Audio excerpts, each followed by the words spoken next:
Introduction à la nouvelle machine Next Generation Perkins Brailler. Cette brève présentation permettra d'introduire la nouvelle machine Perkins Brailler et d'identifier les différences entre la classique Perkins Brailler et la nouvelle machine à écrire, le Braille. Portez la machine. Vous remarquerez immédiatement que la machine à écrire, le Braille Next Generation, est beaucoup plus légère que la classique, ce qui la rend plus facile à porter. La base est dotée d'une ouverture sous les touches à l'avant de la machine. La poignée Easy Grip est la pièce arrondie sous les touches.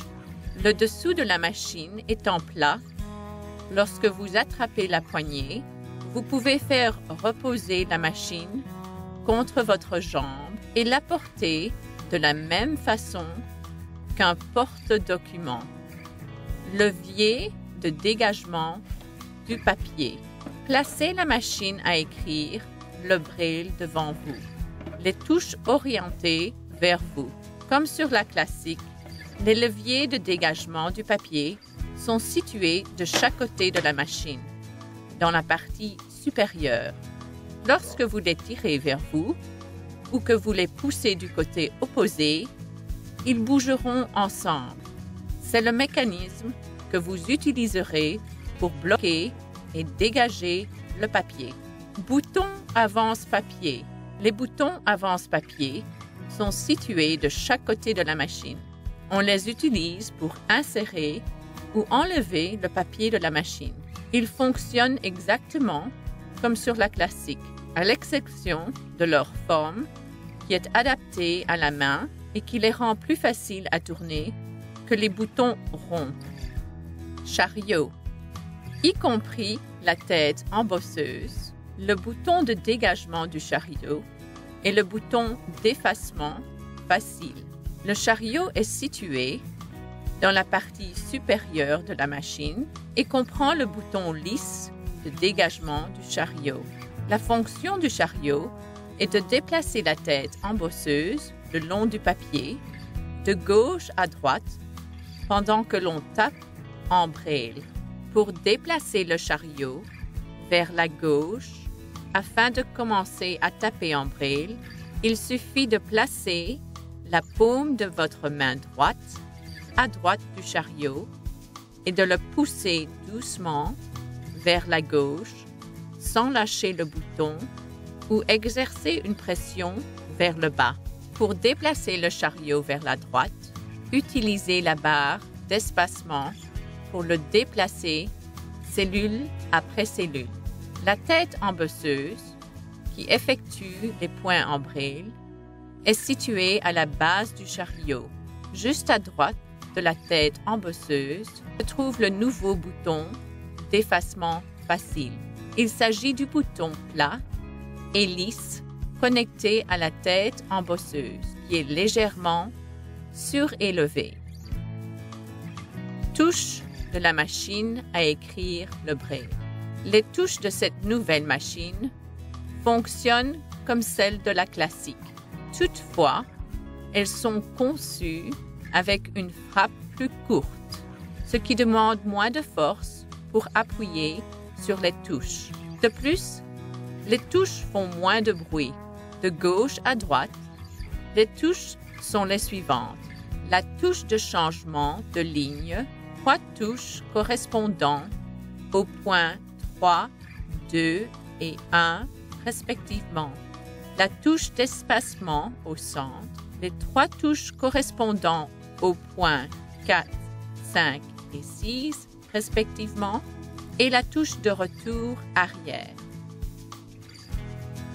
Guide de marge. Les guides de marche sont situés à l'avant de la machine, au-dessus des touches, dans une fente qui court sur toute la largeur de la machine.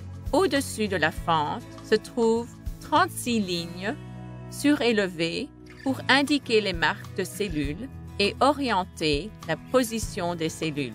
Chaque 5e marque de cellule est légèrement plus longue pour aider à fixer la marge plus rapidement.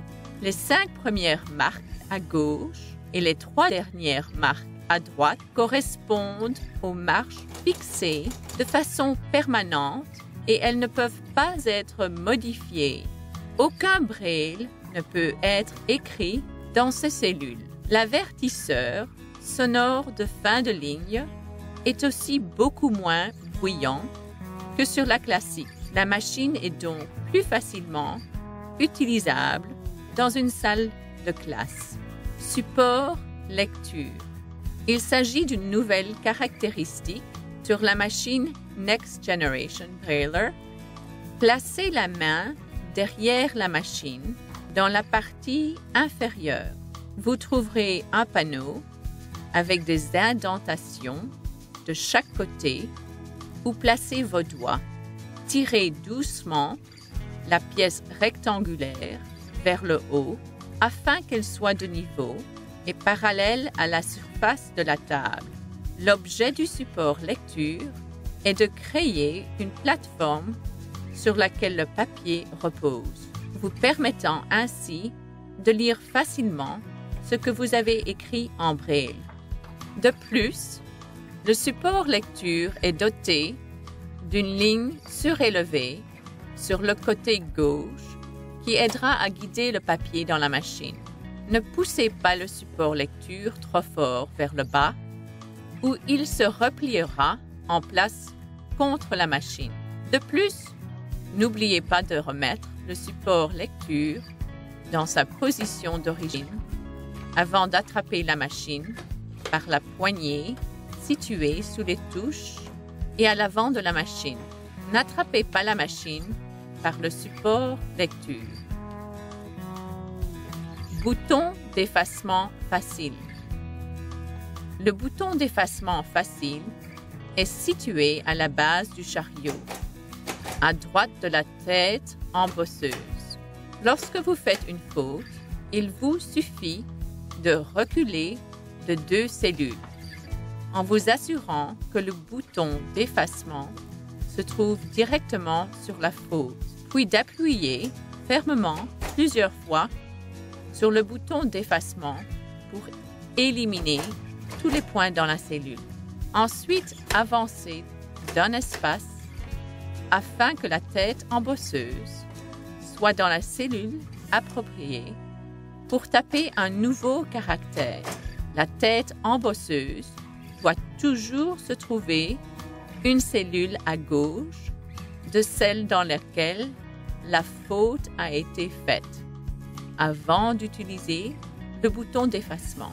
Il est important de se souvenir que la première cellule d'une ligne ne peut pas être effacée avec le bouton d'effacement facile. Se préparer à écrire en braille. Insérez le papier. Placez la machine à écrire, le braille, devant vous, les touches orientées vers vous. La première étape est d'appuyer sur la touche de changement de ligne. La touche située à l'extrême gauche jusqu'à ce qu'elle ne s'enfonce plus. Ou tournez les poignées du rouleau jusqu'à ce qu'elle s'arrête de tourner.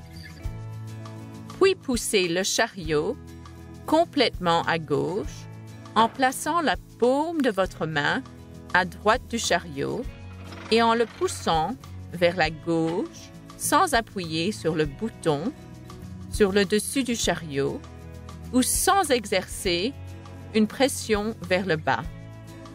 Tirez les leviers de dégagement du papier complètement vers vous. Vous pouvez utiliser un seul ou les 2 leviers. Cela sépare légèrement les 2 rouleaux pour pouvoir insérer le papier entre les rouleaux et l'y faire pénétrer. Soulevez doucement le support lecture jusqu'à ce qu'il s'enclenche en place et se trouve de niveau avec la surface de la table. Saisissez le bord étroit du papier et placez-le sur le support lecture. Faites glisser le bord gauche du papier contre la ligne surélevée qui joue le rôle de guide papier. Faites glisser le papier dans la machine, sous la tête embosseuse et entre les rouleaux. Tenez le papier en place d'une main et de l'autre main, poussez le levier de dégagement du papier le plus loin possible. Tournez l'un ou les deux boutons avance-papier vers vous. Continuez de les tourner vers vous jusqu'à ce que vous ne puissiez pas les tourner davantage.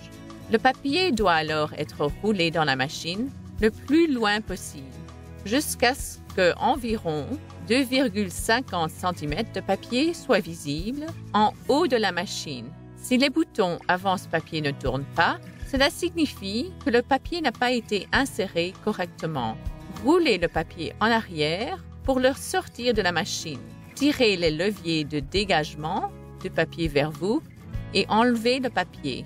Puis repositionnez le papier et répétez les étapes de 1 à 5. Appuyez une fois sur la touche de changement de ligne. Ceci permet d'engager le mécanisme de changement de ligne et de positionner la marge supérieure correctement. Pour fixer les marges, utilisez les marques au-dessus de la fente. Pour fixer la marge de gauche, poussez le chariot à l'extrême droite, puis réglez le guide de marge gauche en appuyant doucement vers le bas et en faisant glisser le guide de marge à la position désirée. Puis bougez-le doucement de gauche à droite jusqu'à ce qu'il s'enclenche en place.